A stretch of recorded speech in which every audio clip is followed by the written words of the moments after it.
In this lifetime, who were the people you had relationships with, and what was their connection to you in a past life? Whether they were spouses or lovers, you can often tell if it's karmic destiny. In our lives, there are some people who feel a deep familiarity with certain individuals or events in the future. For those who believe in reincarnation, every person encountered and every event experienced in this lifetime has its reasons. Every cause has its effect, and everything has its underlying reasons for happening. Many believe that the people we meet in this life are connected to us from past lives. So who were the people you had relationships with in this life in your past life? According to folklore, the people we meet in this life have some connection to us from past lives. The people you had relationships with in this life may have been individuals with whom you had a karmic bond in your past life. People believe that when you see someone you had a relationship with in a past life, you might recognize them from your dreams or their voice, feeling a sense of familiarity. If you frequently dream of someone whose identity you don't know, yet they appear in your dreams, and one day, you unexpectedly encounter someone who looks exactly like that person, behaving just like them, then that person might have been your lover in a past life. Because they were your lover in a past life, their image is deeply ingrained in your mind, which is why you often dream of them and miss them.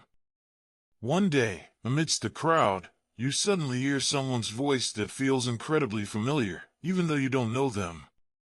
Just hearing their voice naturally makes you feel gentle, as if their voice accompanies you every day. In this case, that person might be your lover from a past life because they cared for you and comforted you in your previous life. You've grown accustomed to their voice, finding it incredibly familiar and gentle. Therefore, amidst the crowd, you can easily judge that they are your lover. At this moment, even if the two haven't met before, they might fall in love at first sight. This is highly likely because of their past life connection. People can gain deeper understanding through both parties' astrological charts. So, what exactly is the past life? The Surangama Sutra says, all sentient beings have continued from the infinite past. The cycle of birth and death is sustained by ignorance, while permanence resides in true art. The nature is tranquil, the name is form, and all phenomena arise from false thinking. These thoughts are not real, hence the cycle of transmigration.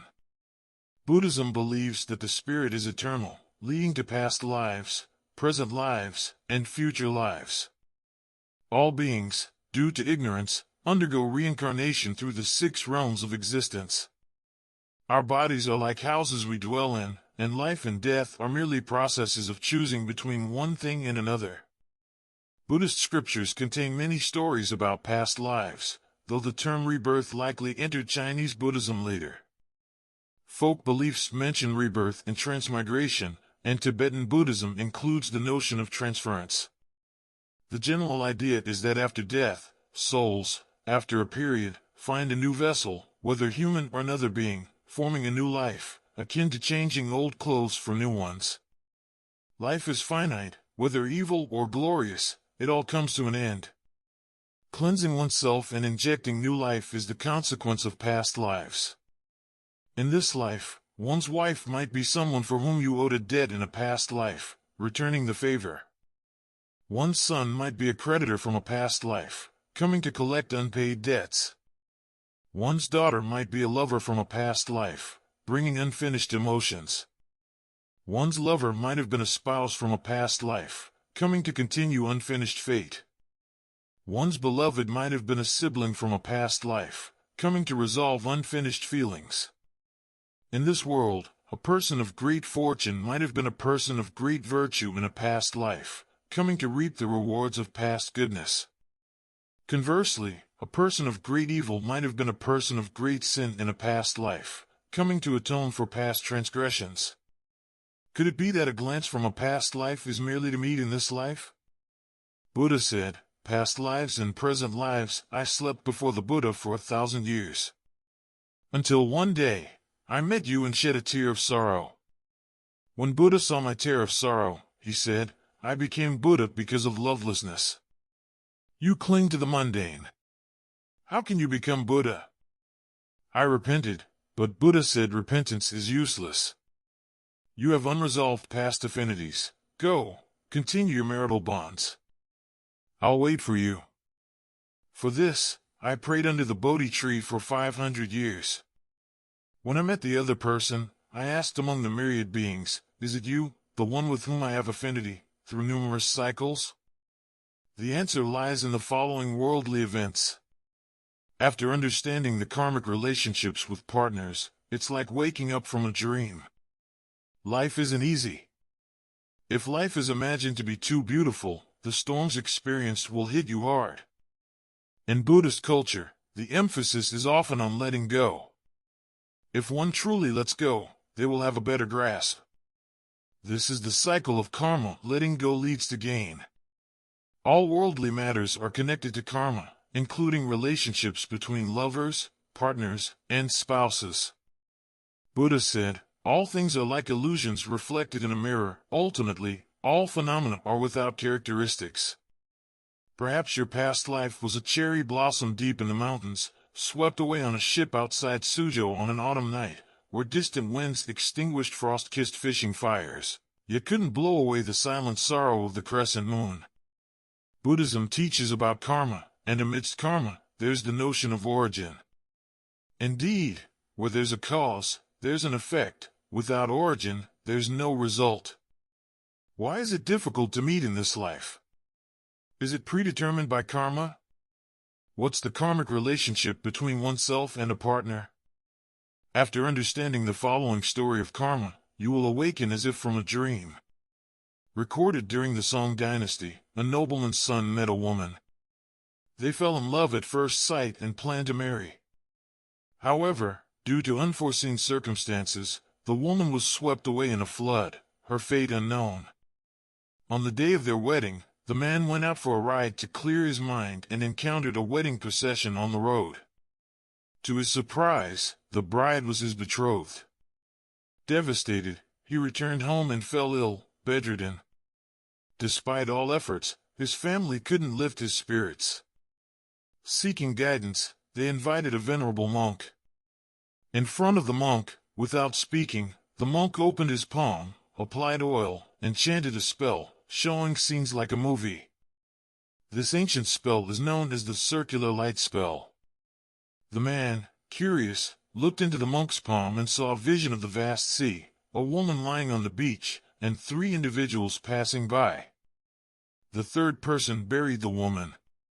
Suddenly, the scene changed to his betrothed marrying someone else. The monk explained that the man was the second passerby who gave the woman his garment, and his betrothed was the woman from his past life. She was repaying the debt of love from when she was buried. Because she had found peace, she needed to repay the one who buried her. Upon hearing this, the man awakened from his sorrow, gradually recovering. Life is sometimes like this. We don't have clairvoyance to know the past or future. Sometimes we always want what we love, without realizing that what we already have is the best. Doing one's best and accepting fate, everything depends on efforts, and results come as they may in this world. May everyone find their desired companions and live fulfilling lives. Amitabha Buddha. In life, there's no love without reason, nor hate without reason. Emotions arise due to entanglements of fate, leading to the writing of unknown stories. Some people, with signs of past lives, often experience a feeling of déjà vu. Before meeting someone or visiting a place, there's a sense of familiarity, indicating contact with specific people or places in past lives. She gave an example of a woman she knew who had anxiety. However, the anxiety disappeared after she and her husband honeymooned in Greece and left Rome. When helping her with past life regression, she discovered that the woman had been harmed in Greece in a past life. A person's extraordinary talents and abilities, likes and dislikes, attractions, or aversions may be clues to past lives. These clues include feeling drawn to certain people or cultures, even without prior exposure. One might find it easier to learn certain subjects or professions than others, such as quickly mastering a foreign language while finding others challenging. Or one might have a strong interest in certain historical periods or events, such as ancient Egypt or the Civil War era. All encounters in this life are from the previous life. There's no such thing as a chance meeting. Everything is a reunion after a long separation. Grass and trees wither in autumn. All things in life serve to cultivate one's inner self. Avoid harboring resentment, complaints, or negative energy. All the circumstances, encounters, loves, and hatreds in this life are beyond one's control. You can't control external matters. You can only control your inner self, your attitude, and your thoughts. Be grateful for everyone you encounter in your life, for the past life's affinities bring reunions in this life. Gratitude is the highest frequency in life. If you want to change your luck or destiny, cultivate a grateful heart. Don't resist anything in life, for every encounter has meaning. Behind every event lies a consequence. Be grateful for someone's arrival, departure, love, or regrets they bring. Everything in your life is attracted by your gratitude, while everything you dislike is attracted by your complaints. The most important thing in life is to live freely, without fear, focusing only on present happiness and gratitude. Often, people create their own troubles and disturb themselves unnecessarily. Leave everything to time and life, walk your own path, and life will give you the best answers. The person you love will eventually love you back. Those who wronged you, owed you, or betrayed you will eventually be repaid by life. Some people's chance encounters from past lives may take a lifetime to repay in this life. As long as you live this life without regrets, without qualms, without guilt, that's enough. Life itself doesn't have to be perfect. You just need to have a clear conscience and be at peace with yourself. That concludes this edition. Thank you for watching. If you enjoyed this video, remember to subscribe and share it with your friends. See you next time.